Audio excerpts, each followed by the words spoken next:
Hello, good morning. Board express की दूसरी कक्षा में आप लोगों को सभी का स्वागत है। देखिए, आज हम लोग करने वाले हैं पाइथागोरस थ्योरम। तो थ्योरम क्या है? एक समकोण त्रिभुज के कर्ण का वर्ग अन्य दो भुजाओं के वर्गों के योगफल के बराबर होता है। इसे सिद्ध कीजिए। इसको बोलते हैं, इस थ्योरम को जो दिया था, इस तथ्य को दिया था, इस थ्योरम को जो दिया था उसका नाम था पाइथागोरस। उसी के नाम पे, उसी के ऑनर पे ये रखा गया है। इस थ्योरम का नाम पाइथागोरस। एग्जाम में सबसे ज्यादा पूछे जाने वाला ये प्रश्न है। चलिए इसको बहुत अच्छी तरह से सटीक ढंग से हम लोग जानते हैं कि क्या करना है। तो जब भी हम लोग थ्योरम करते हैं, इसमें प्रश्न द्वारा जो दिया गया रहता है उसको लिखते हैं। तो दिया है कि ए बी सी एक समकोण त्रिभुज है। समकोण त्रिभुज है जिसमें एंगल बी समकोण है। एंगल बी क्या है? समकोण। ठीक है, ये दिया गया है। हमको क्या सिद्ध करना है? सिद्ध करना है क्या? क्वेश्चन ध्यान से देखिए क्या कहता है। सिद्ध किसी समकोण त्रिभुज के कर्ण का वर्ग मतलब 90 डिग्री के जस्ट सामने वाला जो भुजा होता है समकोण त्रिभुज में, उसको बोलते हैं कर्ण। तो कर्ण का वर्ग मतलब AC का वर्ग, AC का स्क्वायर बराबर उसके अन्य दो भुजाएं कौन सा है? तो AB है।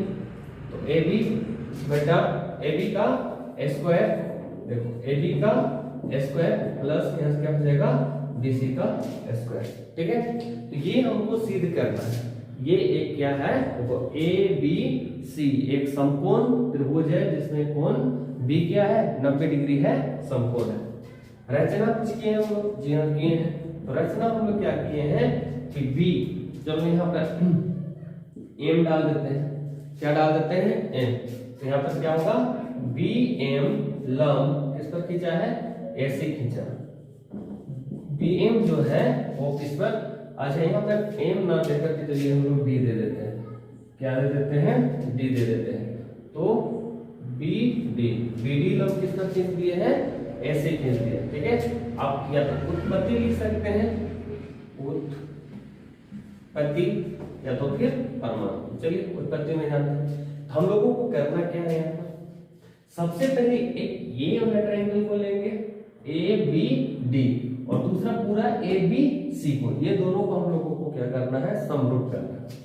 तो त्रिभुज ABD तथा त्रिभुज ABC में, तथा त्रिभुज किसमें?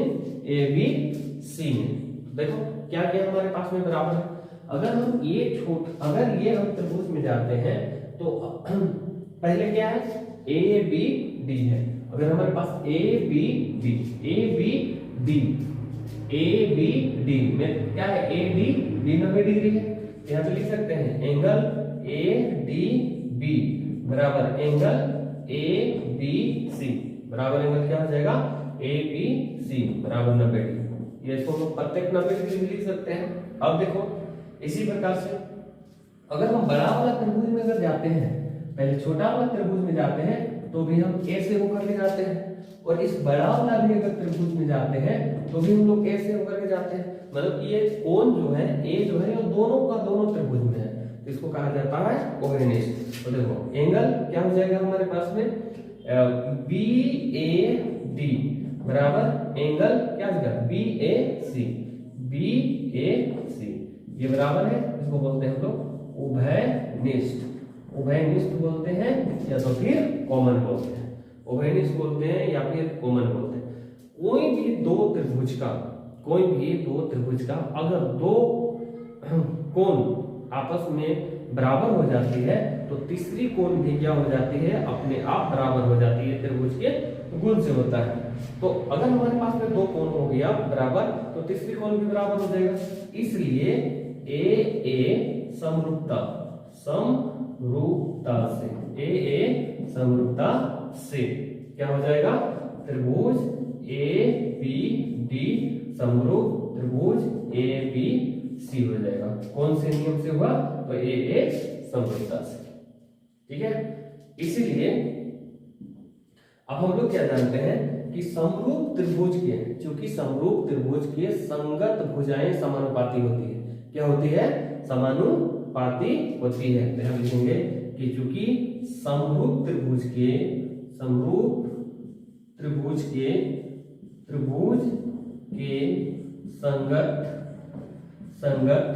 भुजाएं समानुपाती होती है। क्या होती है? समानुपाती मतलब कि अगर एक त्रिभुज के दो भुजाओं के अनुपात दूसरे समरूप त्रिभुज के दो भुजाओं के क्या होते हैं? समानुपाती होते हैं, के बराबर होता है।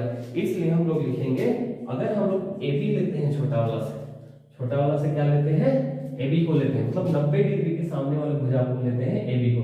इसका 90 डिग्री सामने वाला क्या हो जाएगा? ए डी हो जाएगा। क्या हो जाएगा? ए डी हो जाएगा। इसी प्रकार अगर हम लोग इस बड़ा वाला त्रिभुज से अगर उधर AC को लेते हैं, AC को, तो छोटा वाला त्रिभुज से क्या हो जाएगा?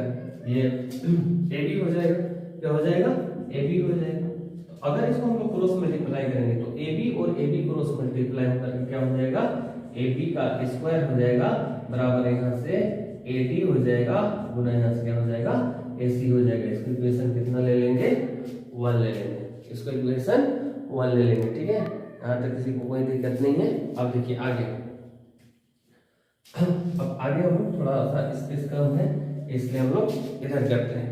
अब इसी प्रकार से फिर त्रिभुज किसमें काम करेंगे? ये वाला छोटा वाला त्रिभुज में काम करेंगे BCD तथा त्रिभुज ABC में, तथा त्रिभुज किसमें काम करेंगे? ABC में। देखो कैसे स्टेप बाय स्टेप समझना है। कैसे?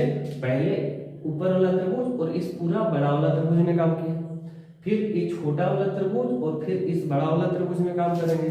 ओके, तो उसी प्रकार से अगर हम लोग इधर से छोटा वाला त्रिभुज से देखेंगे तो BD, देखो यहाँ पे चुके ये क्या है? सरल रेखा है। सरल रेखा में अगर ये 90 डिग्री है तो ऑटोमेटिक 90 डिग्री होगा कि नहीं होगा? तो हमारे पास में BDC, तो हमारे पास BDC बराबर, अब इसमें देखेंगे तो ABC बराबर 90 डिग्री, और फिर 90 डिग्री हो गया। फिर इसी प्रकार जैसे हम लोग इधर किए थे, जिस प्रकार से इधर किए थे, हम लोग क्या करेंगे? अगर ये छोटा वाला त्रिभुज से जा रहे हैं तो भी हम लोग C से जा रहे हैं, तो भी हम लोग कहां से जा रहे हैं? C से जा रहे हैं। अच्छा, यहाँ पे ना केवल अगर एक एंगल को भी इंडिकेट करेंगे तो कोई दिक्कत नहीं होगा। एंगल A बराबर एंगल A। तो इसी प्रकार से हमारे पास में एंगल क्या हो जाएगा? C बराबर एंगल क्या हो जाएगा? C हो जाएगा। इसको क्या लिखेंगे? उभयनिष्ठ। इसको उभयनिष्ठ बोलेंगे। ठीक है। अब देखो दो, जब कोई भी, मैंने बताया कि दो त्रिभुज का दो कोण अगर क्या हो जाते हैं? बराबर हो जाते हैं, तो तीसरी कोण अपने आप बराबर होती है। तो अब क्या करेंगे हम लोग यहाँ पर? इसलिए त्रिभुज जो होगा BCD समरूप त्रिभुज क्या हो जाएगा? ABC। कौन सा समरूपता से?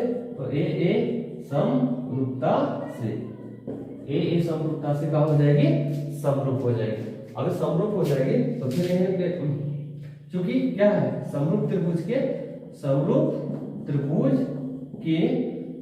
संगत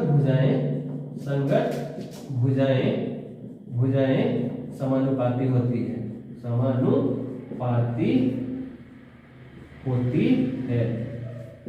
क्या होती है?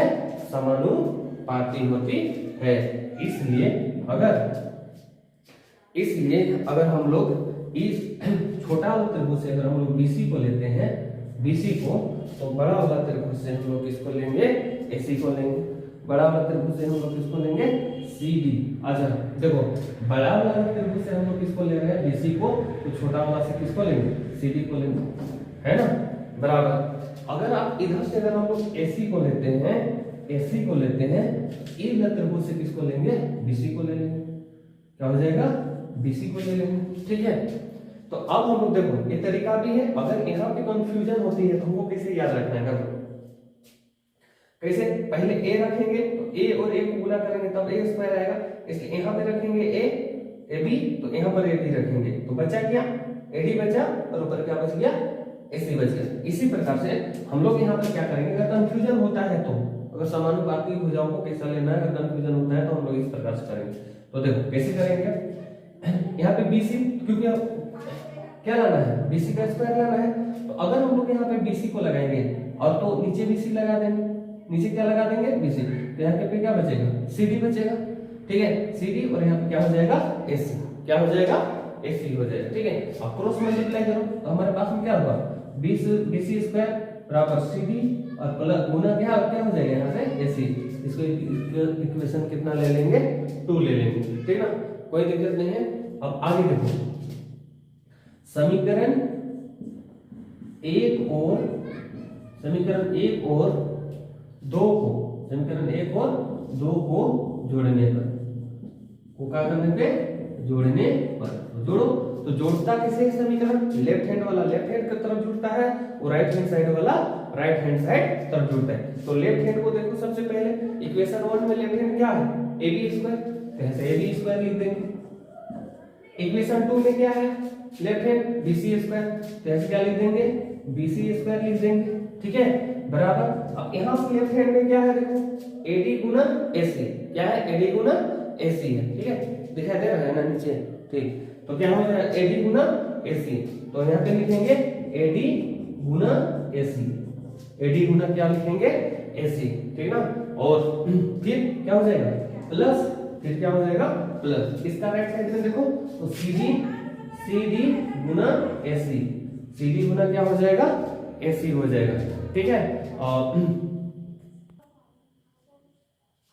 देखिए ये थोड़ा सा नीचे साइड में एरिया नहीं हो रहा था, इसलिए मैंने ऊपर जो थ्योरम लिखे थे उसको मिटा दिए। उसके बाद हम लोग क्या करेंगे, ab यहाँ से क्या हो जाएगा, ab स्क्वायर प्लस यहाँ से क्या हो जाएगा, bc स्क्वायर है, तो bc स्क्वायर को यहाँ पे लिख देंगे बराबर।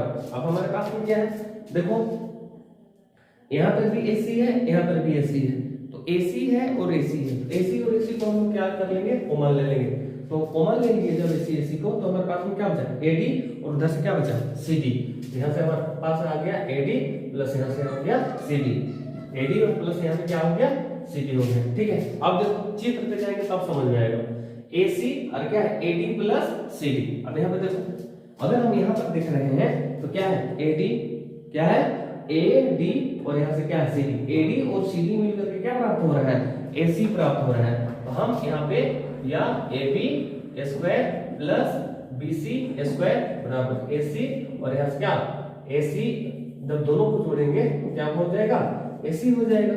इसी प्रकार से यहाँ पे ab square plus bc square बराबर ac गुना ac और ac को मल्टीप्लाई करेंगे तो ac स्क्वायर। अतः हमको क्या लेना था, देखो ac स्क्वायर बराबर ab square plus bc square लेना था। हम लोग लिख सकते हैं ac स्क्वायर बराबर ab square plus bc square. ये हमारा थ्योरम क्या हो जाती है, प्रूव हो जाती है, ये थ्योरम क्या हो जाती है, प्रूव हो जाती है, ठीक है।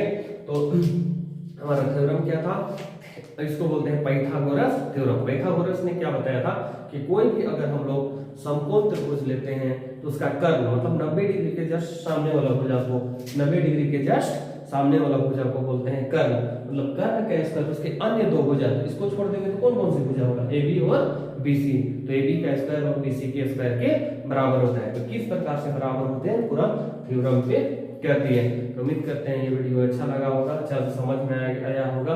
अगर हमारे चैनल तक पहुंचे हैं तो ज्ञान दर्शन लर्निंग यार्ड को सब्सक्राइब कर दें और ज़्यादा से ज़्यादा लोगों को शेयर करें ताकि ज़्यादा से ज़्यादा बच्चे लाभ ले सकें। जय हिंद, बाय बाय। बड़े बुजुर्गों का इज्जत कीजिए, उनका सम्मान कीजिए और बढ़ते रहिए। Bye bye.